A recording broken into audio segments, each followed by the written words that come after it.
भैया हम करण यादव एगो बाप अपना बेटी के विदाई के बेरा कोना रोवे छे आ कोन भाव में गावे छे से अहाँ सब जरूर सुनबे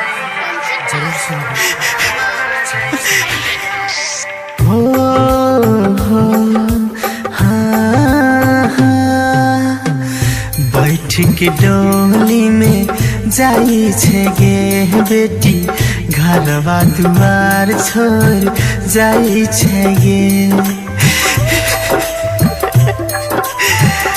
बैठ के डोली में जाई छे गे बेटा घरवा दुआर छोड़ जाई छे गे। करे जा कुहका बाई छे बुझाइय जेना मारई छे।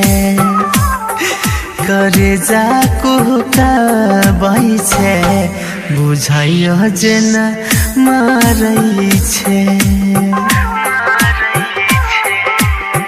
बैठ के डोली में जाई छे गे बाबू घरवा दुआर छोड़ जाई छे गे। करे जा कुहका बाई छे बुझाइय जेना मारई छे बुझाइय जेना मारई छे।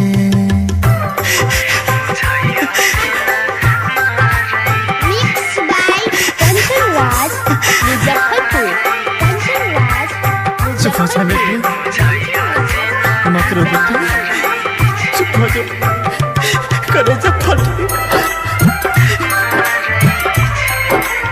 चुप बेटा। केहन रीत बनौला विधाता घर सब घर अब होइए।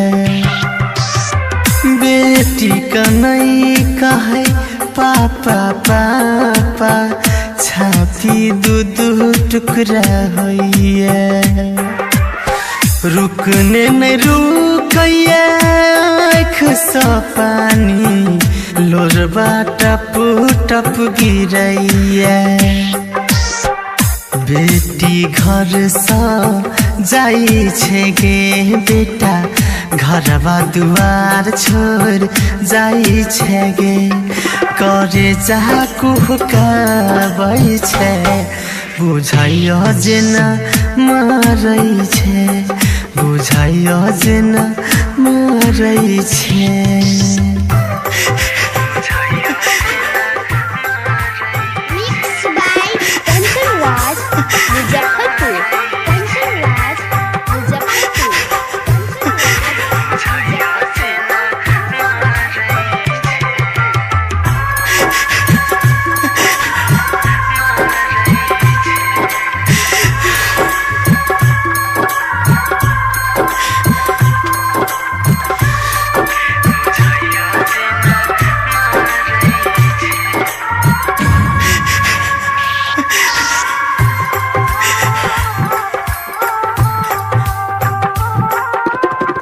जाई छे तो खुश रही है गे सोना इहे दुआ हम देबो।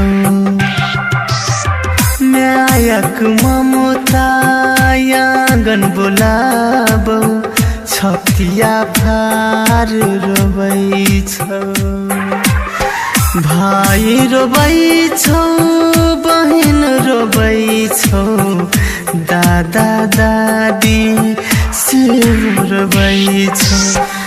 बेटी घर सा जाई छे गे बाबू घरवा दुआर छोड़ जाई छे गे। करे जा कुहका बाई छे बुझाइय जेना मारई छे। करे जा कुहका बाई छे बुझाइय जेना मारई छे। बैठी डोली में जाई छे गे बाबू घरवा दुआर छोड़ जाई छे गे।